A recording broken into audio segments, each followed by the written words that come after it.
Não conheces até FM, venha conhecer. Rígidos padrões para a moral brasileira, orgulho da gente mineira. Tudo que se faz à luz do sol é proibido, pecado a gente faz é escondido. Tarará, tarará, tarará, tarará, tarará, tarará. Tatinino tá aí, Tatinino chegou.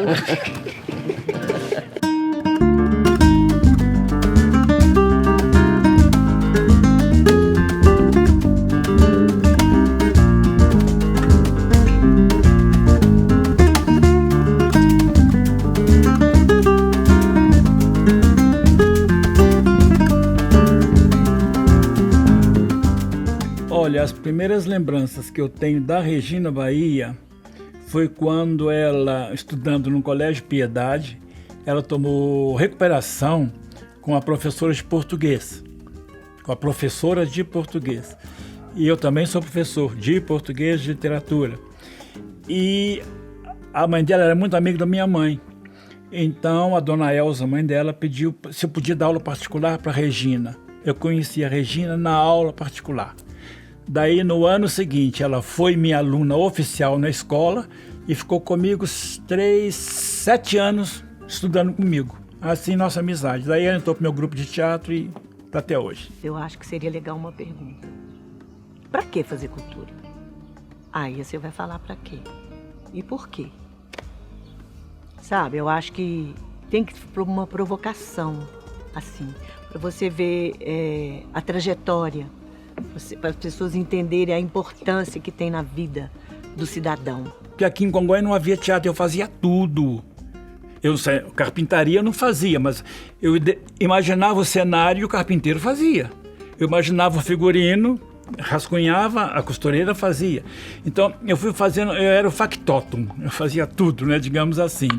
Cartaz eu não desenhava, mas eu dizia como é que eu queria o cartaz, entendeu? E aí a gente ia fazendo. Começa então a aparecer um movimento novo, que era o movimento que vai aparecer em 1836. Gonçalves de Magalhães publica um livro chamado Suspiros Poéticos e Saudades. Esse livro dá início ao romantismo brasileiro. Começa então a história do romantismo no Brasil, certo? Aí é que vai entrar Martins Pena. Martins Pena entra aqui, ó. Primeira metade do século XIX aparece Martins Pena. Gente, foi aqui que tudo começou, na verdade, a minha participação no TEDONS. O TEDONS eu vim migrando do TECOP, que o TECOP foi no Colégio Nossa Senhora da Piedade, em 1970, que eu participei. E a partir de 71 eu vim para a Fundação Dom Silvério, a antiga Fundação Dom Silvério, participar do grupo de teatro daqui, né, que foi fundado pelo professor Venceslau Coimbra, a exemplo do que ele já tinha criado lá no colégio, que eu fui aluna dele lá. E aqui nós temos o primeiro espetáculo, a primeira montagem, né, da Morte e Vida Severina. Foi um tempo riquíssimo de cultura em Congonhas, porque o professor Venceslau e o Luiz Paulo de Brito, eles tinham muita vontade de montar, né, grupos de teatro, e eles de fato montaram. O teatro era um teatro que havia aqui em Congonhas chamado TEDONS, Teatro Estudantil Dom Silvério. E a gente fazia peças de teatro, fizemos várias peças aí, inclusive peças clássicas. O Alto da Barca do Inferno, do Gil Vicente, fizemos Electra, foi a Regina, fizemos Antígone, foi a Regina principal. Fizemos várias peças, fizemos Ionesco, fizemos várias coisas aí. E o teatro foi acontecendo até que um dia que um prefeito de Congonhas resolveu acabar com a escola. Acabou com a escola, o teatro acabou também.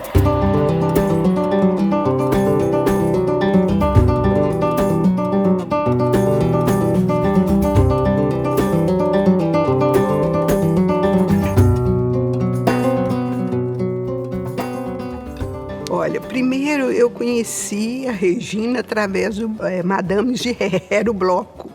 Porque nessa época eu era diretora da fundação. né? Era o Carnaval de Congonhas, era grandes blocos, escolas de samba. E a Regina era a coordenadora do grupo Madame de Ré. O Madame de Ré foi uma época ótima. Éramos 6 mulheres e aí nós resolvemos sair de populares. Aí saímos de shortinho, fomos no primeiro ano. Primeiro ano nós não temos nem registro, que foi em 1986. Aí os anos seguintes foram 12 anos, né, direto, sem interrupção. E cada ano era um tema diferente. Assim, não era um bloco gigante no princípio, mas ele foi se avolumando, chegamos até 400, quase 500 mulheres, por final das contas, sabe? E tomou uma proporção que a gente não esperava, foi muito espontâneo.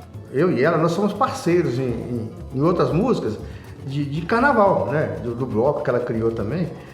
Um bloco que ela... Madame de Ré, você já deve ter falado aqui, né, Regina? Mas foi um bloco assim que marcou a época em Congonhas, porque era diferente, né? Primeiro que era só mulheres, né? Outra coisa que eu fiquei impressionado foi com a coisa de estar um ponto à frente, muito tempo à frente daquilo que existia na época. Por exemplo, aqui em Congonhas, né, a prefeitura, não, o bloco tem que sair daqui e ir para lá. Ela não, ela fez diferente, ela veio de lá para cá, você entendeu? Então era um bloco de mulher que balançou as estruturas até de uma organização. Eu falei assim, ó, parabéns. E nós fizemos o quê? 6, 7 músicas, eu e ela fizemos 6, 7 músicas pro bloco. Quando a Regina me convidou, aí ela falou da proposta do grupo, né? Que era um grupo que saía na contramão. Aí eu falei assim, nossa, gente, será que esse bloco é legal? É uma bagunça, né? Hoje eu vejo que é uma bagunça libertária. Porque foi libertador, né? Você sair num bloco onde eu podia levar minha filha pequenininha, que normalmente eu não estava saindo, né, em carnaval, porque com criança pequena, eu tinha uma criança maior de 4 anos e ela com 2. A Regina, não, vai você, o bloco é de mulheres. E aí eu fico fazendo uma correlação hoje, né, o tanto que muitas vezes nós mulheres somos assim, entre aspas, né, proibidas de participar de algumas ações porque não tem com quem deixar filhos e filhas. E aí nessa época, por isso que eu acho que foi um ato revolucionário. Né? Porque nessa época eu pude voltar, que eu amo carnaval. Eu pude voltar ao carnaval, levando a minha filha, e eu acho que isso introduziu também nela desde pequenininha, né?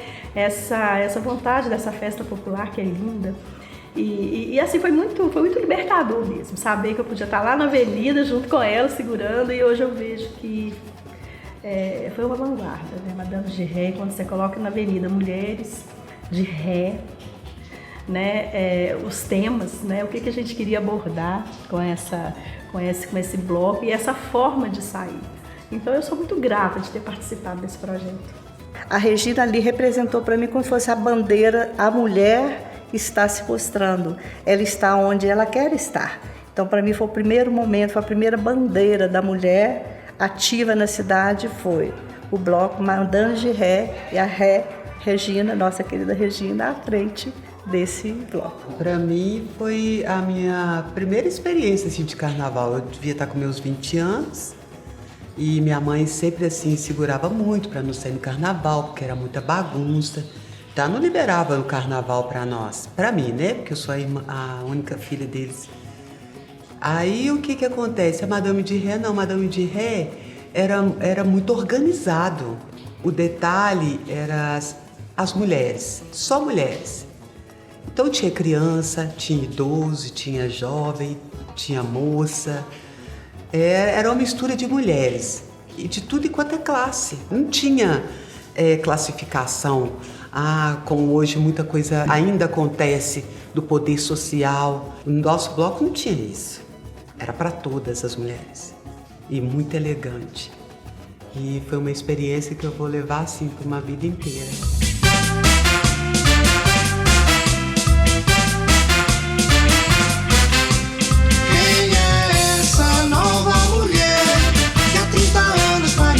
Cinderela, vestido longo, cor de rosa, o ombro nu, cara de anjo, mas olhar de boi. Quem é essa nova... Aí chegou 1997. Eu tinha que fazer uma opção. Ou eu ajudava na administração de um grupo de teatro que estava nascendo, que era o Boca de Cena, ou eu ficava com Madame de Ré, porque nessa hora que você vê quem quer te ajudar, né? Não é todo mundo que tem a disponibilidade nem aquela paixão que você tem, né? Então essa aí é de pessoa para pessoa. E eu gostava das duas coisas, eu tive que optar. Falei, não, então agora vamos suspender as atividades do bloco e vamos agora assumir a presidência do Boca de Cena, que eu estou aí até hoje, nesse tempo todo, 20 e tantos anos de Boca de Cena, né? Porque total, o Instituto começou como bloco e está até hoje, são 38 anos. Fora que eu já venho acumulando de 69 para cá, porque foi quando eu comecei em Congonhas a trabalhar com cultura. E através do grupo de teatro eu cresci mais ainda, enquanto pessoa, enquanto espectadora também, porque você passa a assistir mais trabalhos, né, diversificados. Então eu me formei nessa... A minha formação é de experiência, de palco. Eu amadureci no palco. A arte de representar deixa bastante feliz minha amiga Regina, que é talentosa atriz. Nos contos e fantasias, sonhos e ilusões, não faz de conta da vida, vai transmitindo emoções. Com a arte no sangue, o palco faz sua vida. Enquanto um teatro existir e um texto para interpretar, Regina, a grande atriz, aí certamente vai estar.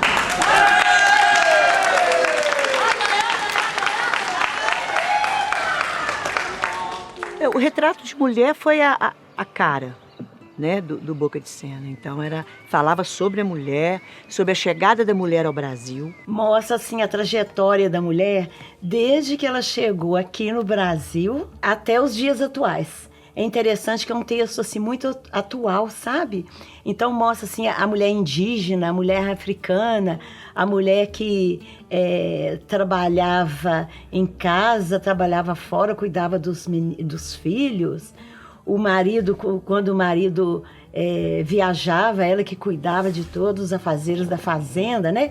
A mulher lá no tempo da... A mulher guerreira. A mulher guerreira mesmo. É muito interessante, sabe? Esse texto da... E era interessante esse texto. Quer dizer, é interessante que ele pode ser montado de novo, né? Porque ele tem uma linguagem muito atual. E a gente apresentava em qualquer lugar. Na igreja, na escola, na rua. O Venceslau já tinha sido meu diretor há muitos anos na Fundação Dom Silvério e ele estava voltando para Congonhas como secretário de Cultura. E como secretário de Cultura ele abriu umas janelas, portas, né, para a cidade de Congonhas, porque ele é um grande produtor e gestor cultural. E o que ele fez? Ele disse, não, vamos criar um grupo. Vamos criar um grupo, sim. Quer dizer, ele conseguiu aglutinar pessoas que já estiveram com ele na época atrás e que gostavam, estavam disponíveis, queriam fazer alguma coisa de mais porte. Então ele foi criado o grupo de teatro, vamos chamar de Boca de Cena. Aí batizou ele mesmo, batizou de Boca de Cena e dali a gente começou. Ele como secretário de Cultura dirigiu esse espetáculo que uma amiga me entregou um texto pequeno, assim, é uma página. Não, mentira, 3. 3 páginas, e aí nós fomos 7 mulheres, e aí a gente montou esse espetáculo Retrato de Mulher. E já passaram várias atrizes, já mudou o figurino, entendeu? Então sofreu várias mudanças, mas o texto permaneceu o mesmo e ele é forte até hoje. Seria bom fazer esse espetáculo hoje, porque a leitura hoje mudou muito daquela época da mulher para hoje, né? Está tudo mudado, então vale a pena montar.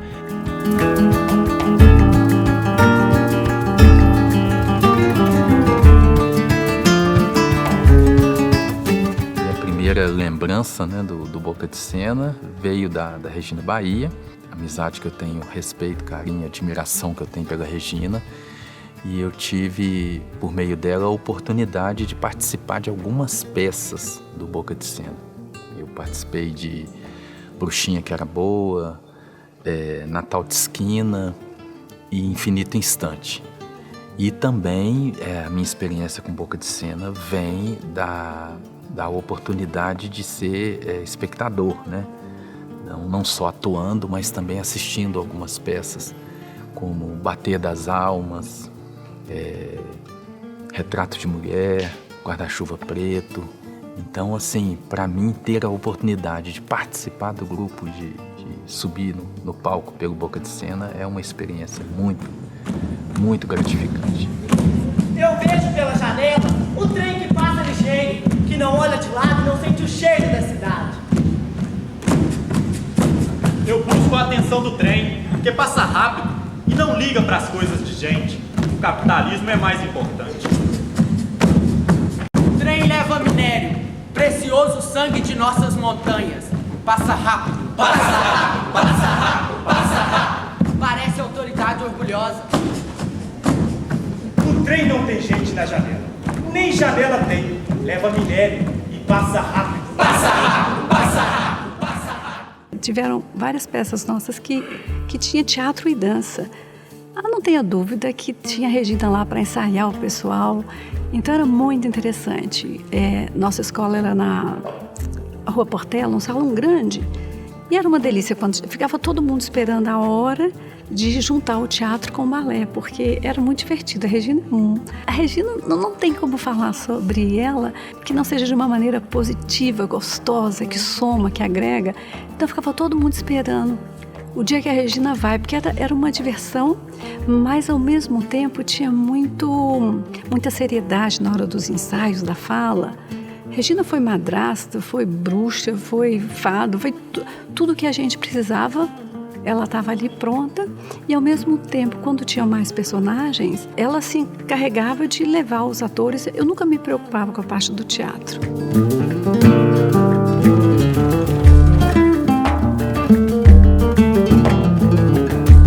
Eu já fazia, né, um curso de teatro. E aí, a convite de um dos colegas de teatro na época, lá tem um grupo de teatro, chama Boca de Sena.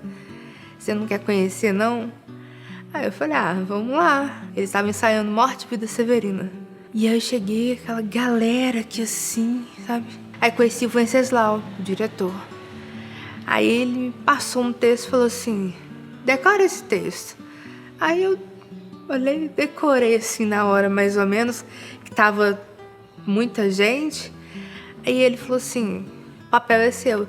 E desde aí eu nunca mais parei de fazer teatro. E eu lembro do nervosismo de estar no palco pela primeira vez, numa peça com mais de 40 pessoas no elenco. Aquela coisa assim, sabe? Gigante. Então o teatro é muito forte, sempre foi muito forte aqui em Congonhas, né? E o primeiro grupo de teatro que eu entrei assim para ajudar em alguma coisa foi o TEDONS, que é o Teatro Estudantil Dom Silvério, né? E foi lá que eu conheci a nossa Regina Bahia. E a partir daí eu comecei a ser convidado, eu comecei a fazer música para blocos de escola de samba, essas coisas, e começaram a me convidar para fazer músicas para peças de teatro também. Aí eu entrei, comecei nisso. Na verdade, eu comecei com um grupo de teatro do SEARC, que existia há muitos anos. Eu fiz a direção musical lá, e a partir daí foi Boca de Sena. Não sei quantas músicas nós fizemos juntos, né, Regina, que eu fiz também. As pessoas que estavam ali estavam fazendo por amor. Ninguém pensava assim, vamos receber com isso. Era o grande teatro amador, né, que é para amar a dor. Então era gostoso demais. Regina Bahia sempre foi uma incentivadora. Então, assim, não tinha jeito de ser melhor, porque ela ia até atrás, ia até na casa da gente buscar. Se a gente tivesse ela sempre ali, pronta e com muita garra, porque Regina é teatro.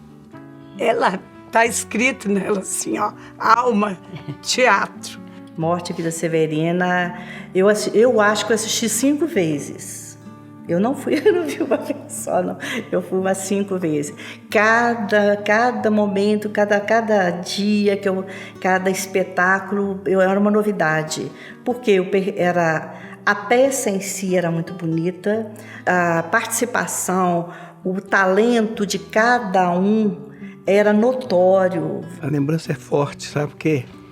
Nós fazia parte de um coral de música, né, de igreja. Aí a Regina nos convidou para participar. Morte e Vida Severina.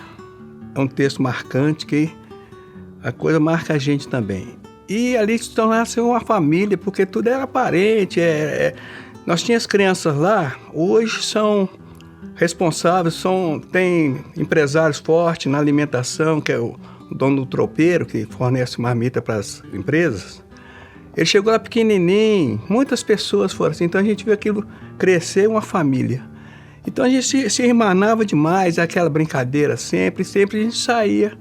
Aí eu me acostumei com aquele grupinho e a gente ficou firme. Nós fizemos bastante peças, essa foi a primeira início, o pontapé inicial da questão, sabe? Eu fazia sempre esse trabalho e não morar na roça, a gente também dispunha lá osso de boi, cabeça de boi, e essa peça retratava tudo isso do Nordeste. Aí eu fazia aquele cenário, o mandacaru a gente conseguiu lá mesmo no Maranhão, que eu moro na roça. Mandacaru, as aves secas, folha no chão, a gente conseguiu, então fazendo aquele cenário todo, a gente começou a trabalhar nesse sentido. A gente fazia parte da peça como ator e também no cenário a gente ajudava também nesse trabalho. Morte e Vida até hoje, se quer montar, top, eu faço a Segunda Cigana. Faço assim, ó, com o pé atrás. Maravilhoso. Gente, a realidade nordestina, a realidade do Brasil, as músicas do Chico Buarque de Holanda. Então, são coisas atualíssimas.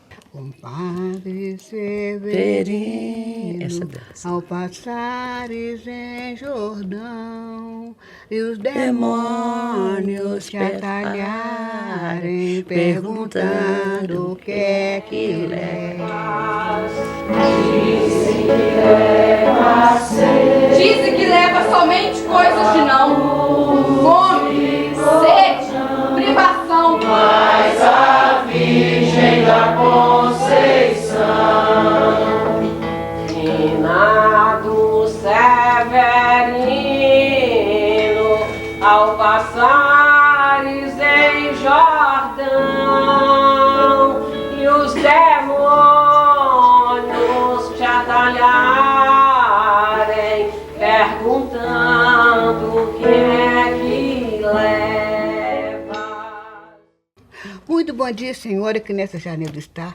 Sabe me dizer se é possível algum trabalho encontrar? Trabalho aqui no capão, pra quem sabe trabalhar. O que fazia um padre na sua terra de lá. Pois fui sempre lavrador de terra-mar. Não há espécie de terra que eu não possa cultivar. Sempre foi uma escola para mim, né? Uma escola de arte e uma escola de vida. Então, o Boca de Cena me formou. Se eu me considero artista hoje, é porque eu passei pelo Boca de Cena. Com o Boca de Cena, foi acho que 98, 99, Bateia das Almas, que foi assim, o maior trabalho que eu já fiz, musical, de composição. Bateia das Almas, pegamos o texto do Vicente Aladim, que era um professor aqui respeitadíssimo de Congonhas. A família cedeu para a gente o texto e o Venceslau fez a adaptação e montamos com música e dança. Então, assim, eu já comecei na época a musicar alguns dos seus poemas. E quando lá com Boca de Cena e Regina foram fazer o Bateia das Almas, né? Eu já tinha umas 3, 4 músicas. Depois o Lau me pedia, tem que fazer essa música aqui, tem que fazer essa, aquela. E eu fui fazendo outras músicas que não era aquela que ele me pediu, eu não conseguia fazer. E acabamos fazendo um trabalho que eu acho que foi um trabalho maravilhoso. Tinha muitos atores também, mas também foi um trabalho muito bacana, que ele era de poemas também.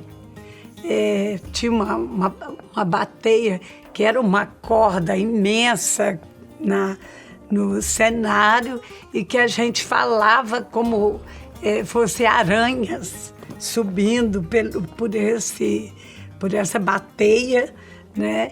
E foi assim, foi um momento muito importante para mim, na minha vida, porque eu estava retornando mesmo para o teatro em Congonhas, porque eu voltei para cá porque meu irmão estava doente e ele faleceu e eu fiquei meio sem chão. Aí foi quando o Boca de Cena me abraçou e eu fiz esse espetáculo e eu gostei demais. No Bateia das Almas, nós tivemos, eu e ele na direção, nós tivemos montar uma banda ao vivo dentro do teatro. E ficou assim, os atores cantando, né? E a banda cantava também, o negócio ficou assim. Ontem mesmo, parece até uma coisa, eu estava vendo fotos no meu celular e deparei com algumas fotos.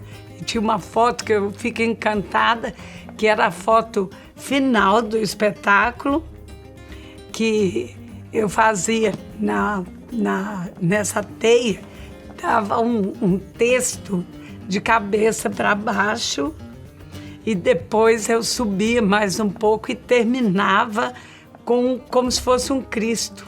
Tinha uma luz, uma cruz com uma luz assim, formando nessa teia, que é muito lindo, ficou muito lindo. O Profarte me fazia convites, eu fiz algumas coreografias para espetáculos de teatro, né? Como Bateia das Almas, um espetáculo que me marcou muito e que foi muito maravilhoso. Um espetáculo que, assim, a cidade inteira parou para assistir. Foi uma experiência incrível. A gente tinha músicas, dança, teatro, tudo junto. Então, marcou muito, foi um espetáculo muito bonito. Tempo enfiado em contas, emoção conta de lágrimas, Ave Maria pingada da igreja, voo de pássaro, fio de prata, luz e sombras dessas matas, goteiras pingam, festa em latas. Há um poema nascendo em mim, há um poema nascendo em mim. Nos festivais de inverno dos anos 2000, assim, eu fui secretário de comunicação e da cultura também. A gente fez muita parceria. O Instituto Profarte, né, o Boca de Cena, participou de vários festivais e lotava os cinemas com a Birra do Morto, tem Desístrata, né? Muito bacana. Tem vários outros, eu não lembro agora, o Velória Brasileira também se fizeram, né? Eu lembro, assim. Muito ligado na linha da comédia, mas fizeram também da Adélia Prado, muito bacana, o Guarda-Chuva Preto. Foi lindo o espetáculo, foi premiado também na região, em festivais, sabe? Então, assim, além de admirador, amigo das pessoas, eu sou consumidor dos produtos deles, né? E parceiro também quando sou solicitado, né? E é muito importante isso, a gente tem que firmar isso, a cidade precisa. Eu tive uma participação, né, na Birra do Morto, que também é uma peça bem interessante, assim, não deixa de ser uma comédia, porque é um morto que não quer ser enterrado de jeito nenhum. E todo aquele envolvimento das pessoas no velório e eles insistindo em não querer ser enterrado. E aquela movimentação ali do velório, aí já era um grupo bem maior. E depois vem a Birra do Morto, né? Que também puxou público, tem a questão do enterro, a questão do velório, a brasileira também, que puxou outro enterro, mas era muito divertido. São comédias, tanto a Birra quanto o Velório Brasileiro, são comédias que fazem uma crítica aos velórios, né? O outro não queria morrer porque achava injusto ele ser enterrado ali. Agora, o outro é porque deixou herança. Para quem que deixou herança? Tadinho dele morreu. Eu não posso acreditar. Por que ele foi morrer? Eu acho que eu vou desmaiar. Filha, faz alguma coisa, a mulher tá passando.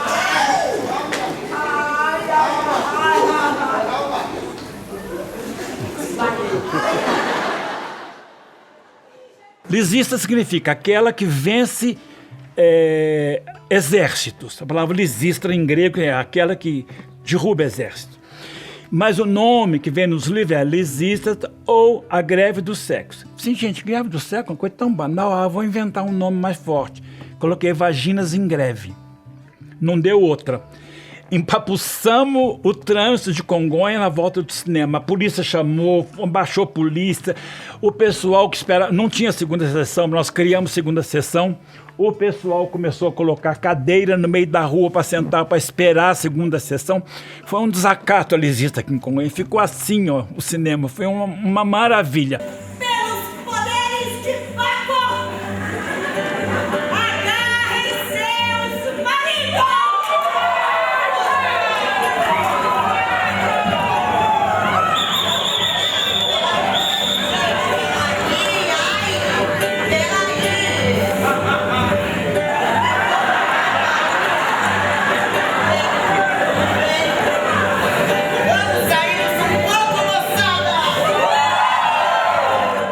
Assim, não sai da minha cabeça Aleijadinho. Uma peça linda, que me tocou muito, muito, muito, assim. É difícil até de falar, sabe? Mas muitas cenas, assim, que ficaram na minha memória, que me traz, assim, umas lembranças muito boas, muito fortes. E eu vi a força daquele grupo dentro de uma cidade pequena, né? Que não tem aquela cultura de arte, cultura de teatro, e mesmo assim todas as peças estavam lotadas. E isso me trazia uma satisfação muito grande. Hoje eu entendo tudo isso, né? Porque eu amadureci muito e hoje eu moro em Belo Horizonte, então todo teatro que você vai está lotado, né? Que seja segunda, seja sexta, seja quarta. E naquela época, 22, 23 anos atrás, Congonhas, um pouco de cena, já enchia os teatros.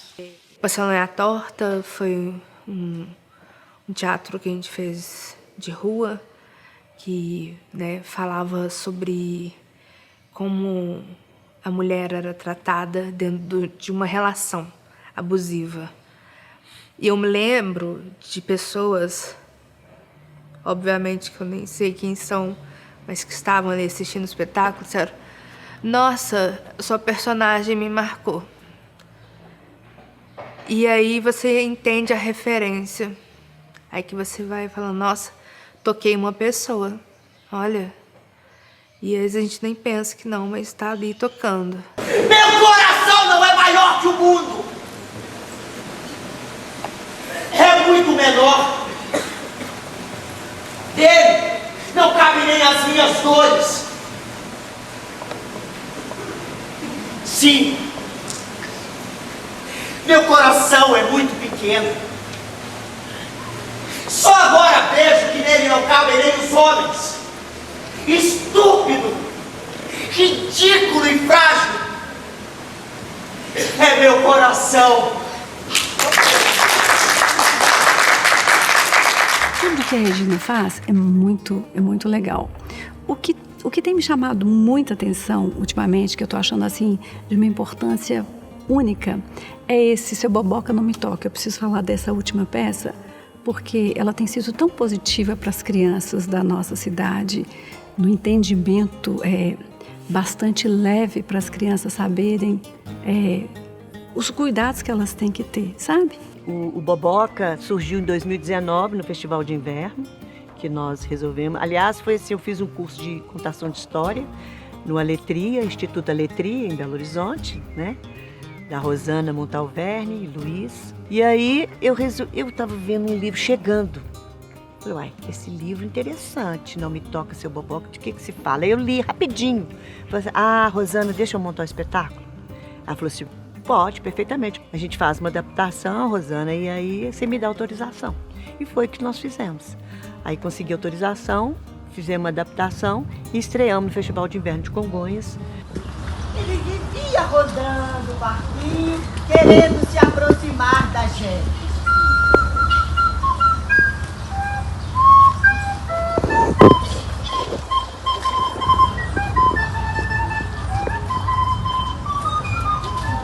Eu sou filha da Regina Bahia, que é uma das fundadoras, então Desde pequenininha eu acompanhava minha mãe nos ensaios, nos espetáculos. Eu já dançava nessa época. E aos poucos eu comecei a fazer algumas figurações, a participar de alguns espetáculos bem novinha, assim, com 6, 7 anos. Até que eu participei da primeira peça como atriz, que ela dirigiu, Natal de Esquina. E depois comecei a atuar em outras peças, Guarda-Chuva Preto, Morte e Vida Severina. Depois comecei a estudar teatro e aí foi legal que eu pude aplicar algumas coisas que eu estava estudando, fazendo preparação corporal, preparação vocal de outras peças. Dirigi alguns espetáculos, o Prato Azul Pombinho, em 2011, e Um Sonho de Carnaval, em 2013. E sempre tive envolvida de diferentes formas, assim, né? Foi um espanto! Um torvelinho! Exclamação! Histeria coletiva! Um Deus aguda! Um rebuliço! Quem foi, quem não foi? Quem foi, quem não foi? Quem foi, quem não foi? Quem foi que quebrou o Prato Azul Pombinho? Eu cheguei até o grupo Boca de Cena primeiro como espectador. Eu assisti a um espetáculo que era o Morte e Vida Severina, em uma montagem dirigida pelo Venceslau Coimbra, com mais de 60 pessoas, né, participando como atores. E foi muito marcante para mim. Eu tinha uns 12 anos, eu fui assistir com a minha família. Fui mobilizado pela minha mãe, que tinha participado de uma primeira edição, ainda criança, que foi dirigida pelo Venceslau Coimbra, mas com o grupo T-Dons, né, que era um grupo de teatro no qual depois surgiu o grupo de teatro Boca de Cena. E aos poucos eu também fui me aproximando, para além desse vínculo com o Venceslau Coimbra, né, como ator do grupo e também como assistente de palco, assistente de direção, eu fui me aproximando também da Luísa Bahia, que é uma referência para mim, que sempre foi que se tornou também uma amiga, né? E aí eu comecei também a trabalhar junto com ela em espetáculos que ela estava dirigindo. Então, participei do Prato Azul Pombinho, que foi uma primeira direção dela no grupo, com o texto da Cora Coralina. Depois eu participei de Um Sonho de Carnaval, que era uma adaptação do Shakespeare, né? Sonhos de uma Noite de Verão. E aos poucos a gente foi fazendo essa parceria, até o momento que eu também comecei a dirigir espetáculos de teatro no Boca de Cena.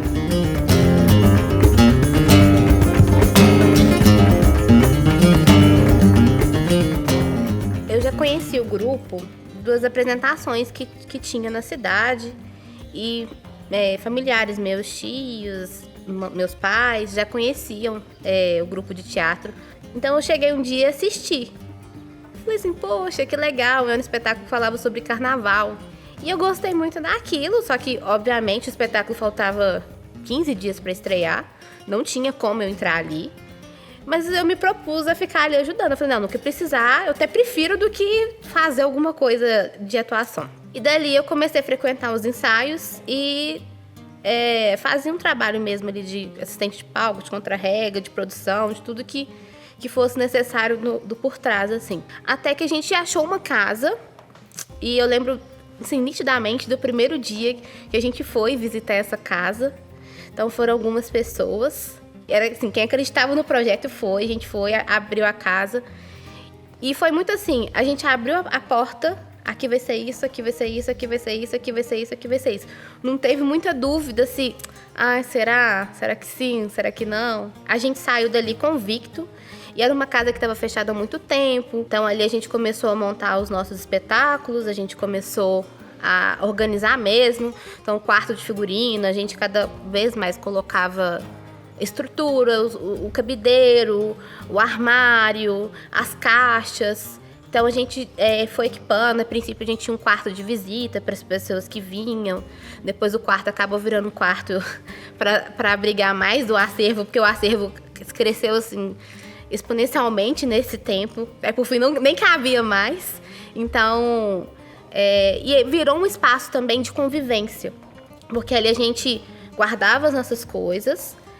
E aí também a gente começou a ter que expandir o Boca de Cena até para criar meios de manter a casa de arte. Estava na faixa dos meus 14, 15 anos e foi muito interessante porque eu estava adentrando realmente nesse mundo das artes, assim, né? Então foi uma janela que se abriu assim na minha vida e eu passava muito tempo na Casa de Arte. Tinha um coletivo que era muito forte, assim, dentro do Boca de Cena.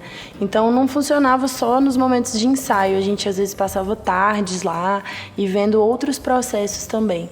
Então eu acabei me envolvendo em outras intervenções que estavam acontecendo, igual o Dá Pra Ajudar, que era um espetáculo que rodava nas escolas municipais aqui de Congonhas, o Boa Eleição também. Eu aprendi a andar de perna de pau no Boca de Cena também, que teve oficina com a Ana Banana, e foi muito incrível, assim, né? Então fiquei muito tempo, convivi muito tempo dentro da Casa de Arte.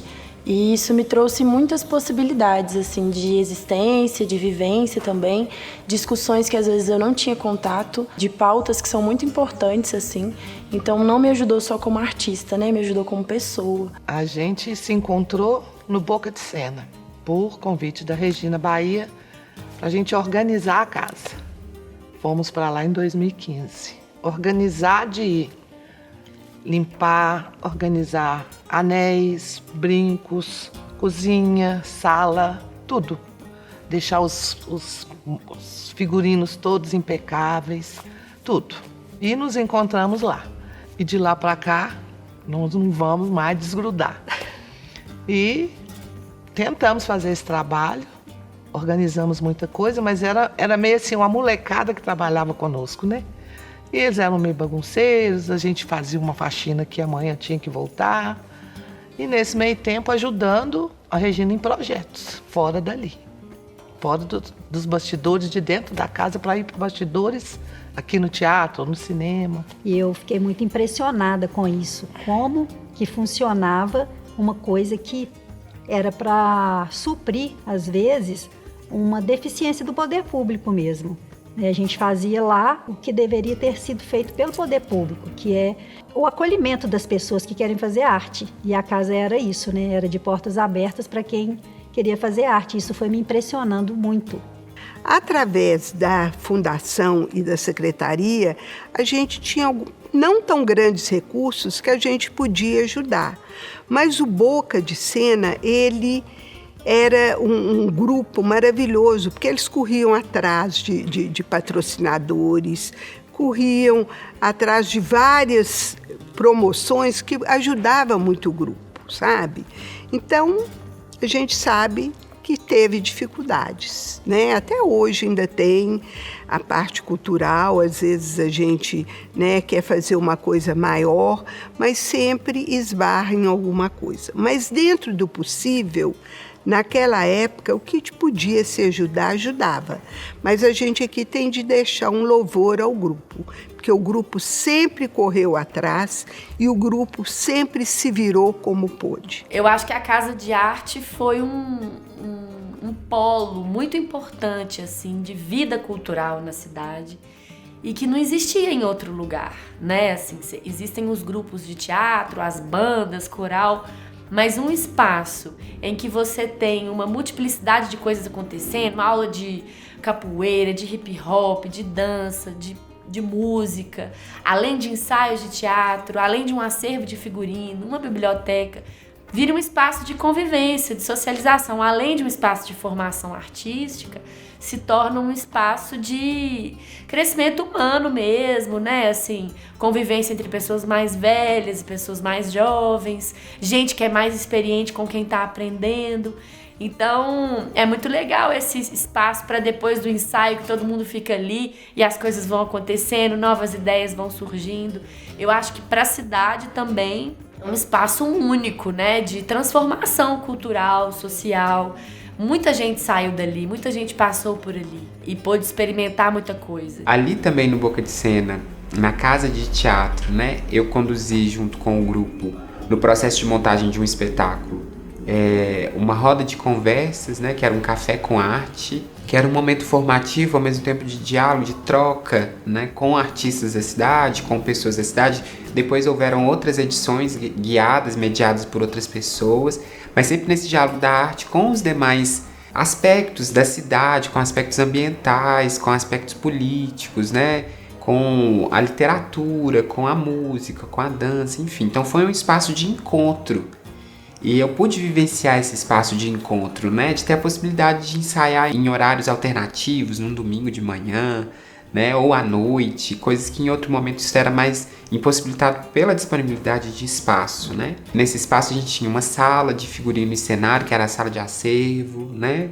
A gente tinha uma biblioteca, a gente tinha a cozinha, onde a gente cozinhava juntos, né? Almoços, cafés, enfim. Então, a gente vivenciou isso. E também os desafios de ter um espaço, por exemplo, a capina do lote, né?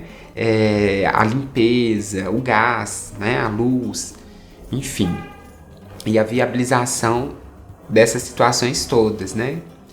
Aos poucos, eu sinto que pela própria falta de apoio, né? Inclusive da gestão pública, e pelos desafios que a gente foi vivenciando também nacionalmente em relação à escassez de apoio à cultura, né, que a gente vivenciou em alguns anos, reflexo também de um tipo de governo muito autoritário, né, com pouco incentivo à cultura, à arte como um todo. Esse processo da casa então foi se desconfigurando e aos poucos a gente foi entendendo, e o grupo foi entendendo que era melhor não continuar, né? E continuar de outras formas o trabalho que o grupo tem continuado. Foi uma época muito boa, e depois veio a pandemia e nós tivemos que fechar a casa, e com muita tristeza mesmo que a casa foi fechada.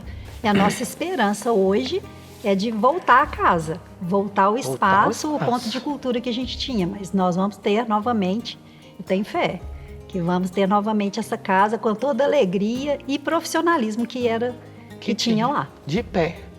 E para isso a gente também precisa do poder público, das pessoas em geral, tentar convocar quem mais quiser trabalhar e ajudar, e fazer teatro, e fazer cultura. É o que a gente quer com a casa cheia.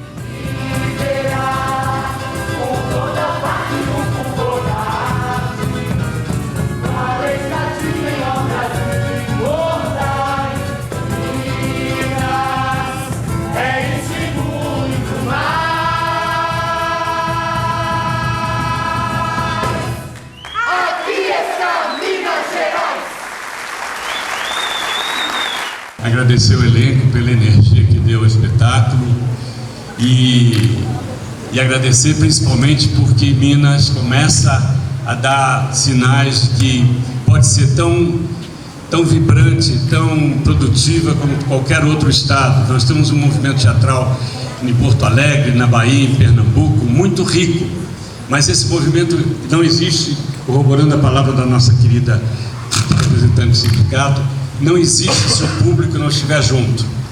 E é preciso que vocês saibam também que hoje vocês viram um espetáculo tão cheio de energia, com tantos talentos aqui, que vocês reagiram de uma tal maneira que a gente pode afirmar com certeza de que nós temos um grande grupo para representar Congonhas. Prestigiem esse grupo porque ele é representativo de Congonhas, ele é um orgulho de Congonhas, uma raridade.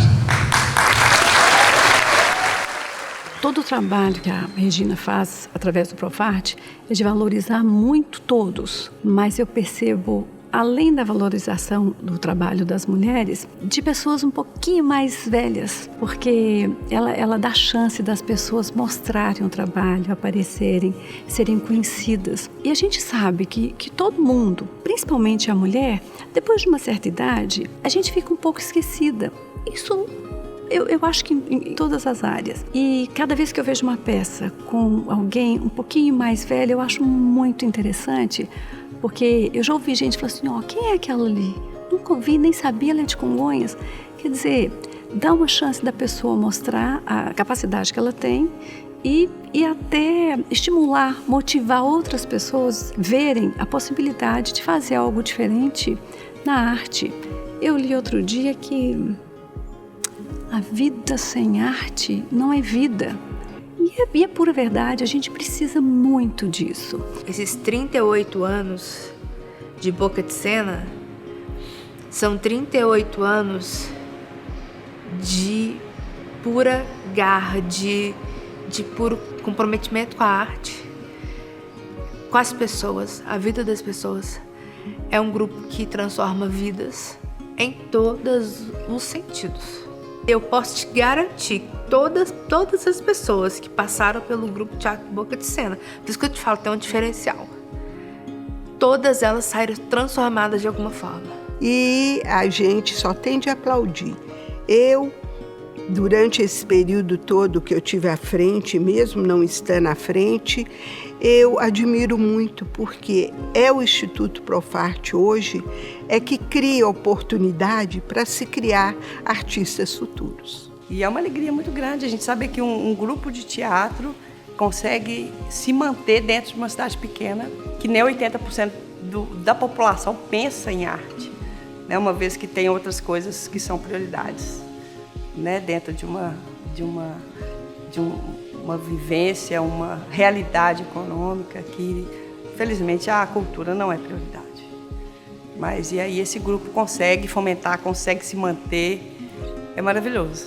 Além da parte artística, né, cria oportunidade de muitos artistas participarem do grupo, né, a parte educacional, que eles estão sempre fazendo projetos, levando para as escolas, levando para um público que às vezes seja vulnerável.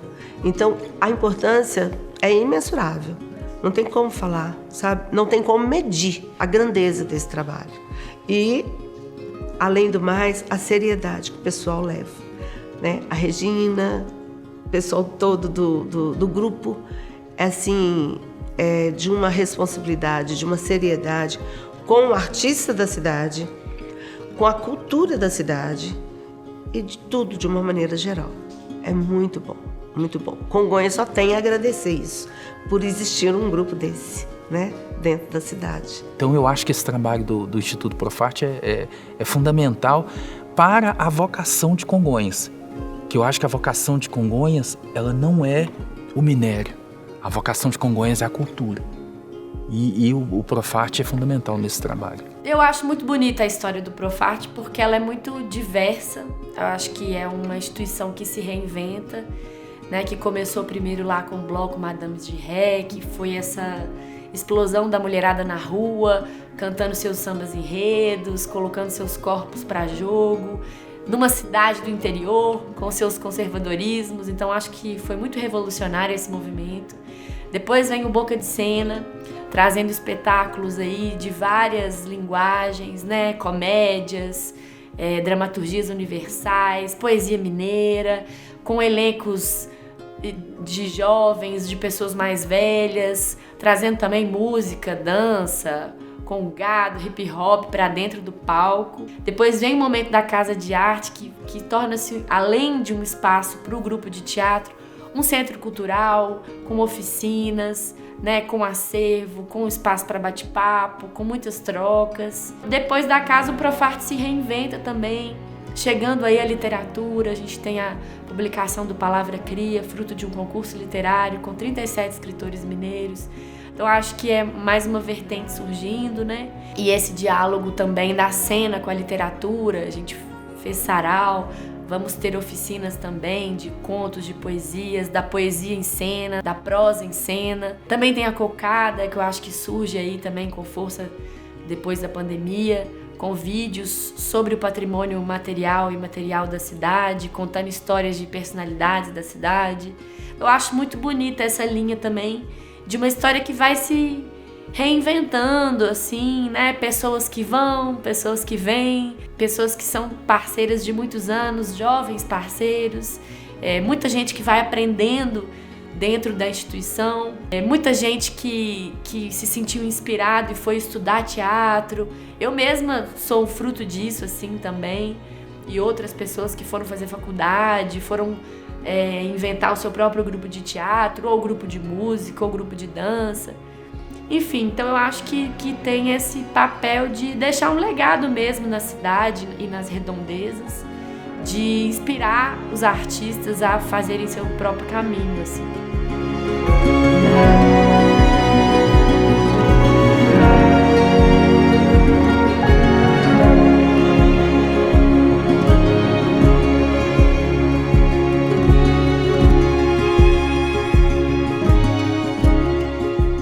Que dê força, que Deus abençoe os diretores, o presidente, a Regina também, para não cair nesse marasmo, continuar a dar sequência, ver menino novo aí chegando, para dar sequência à arte não pode parar, não. Então que essa família venha, cresça mais. Nós estamos indo E eles estão vindo. Mas ainda vamos fazer alguma... Né, Dinara? Ainda vamos fazer algumas pecinhas por aí.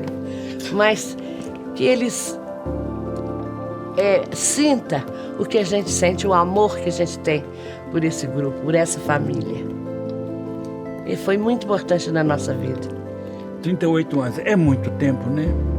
O Profarte a gente já fez de tudo, já lançamos livro, já fizemos recital de poema, já fizemos um monte de coisa, né? Na literatura tá aí, então, no livro, né? E enquanto eu tiver força, e Deus me der força, e sobriedade para dirigir nessa 040, que tem mais caminhão do que carro, eu vou continuar ensaiando teatro aqui.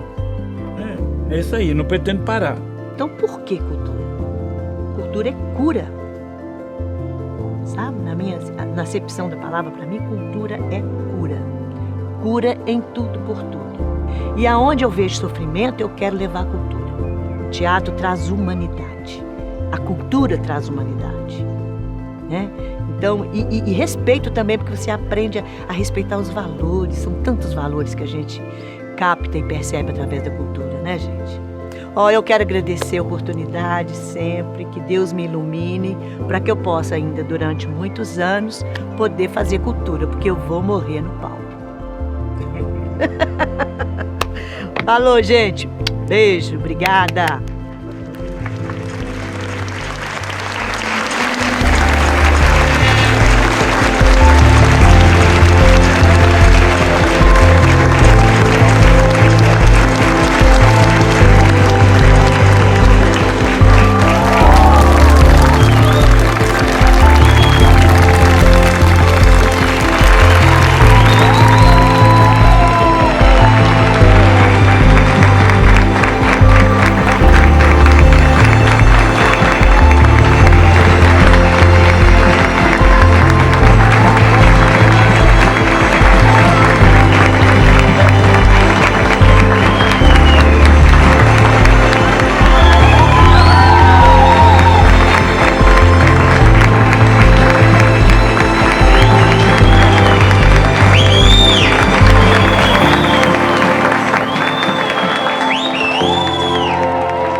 Eu queria falar o seguinte, a gente não faria teatro em Congonhas se não fosse o apoio de vocês que assistiram, o apoio que vocês nos dão, certo?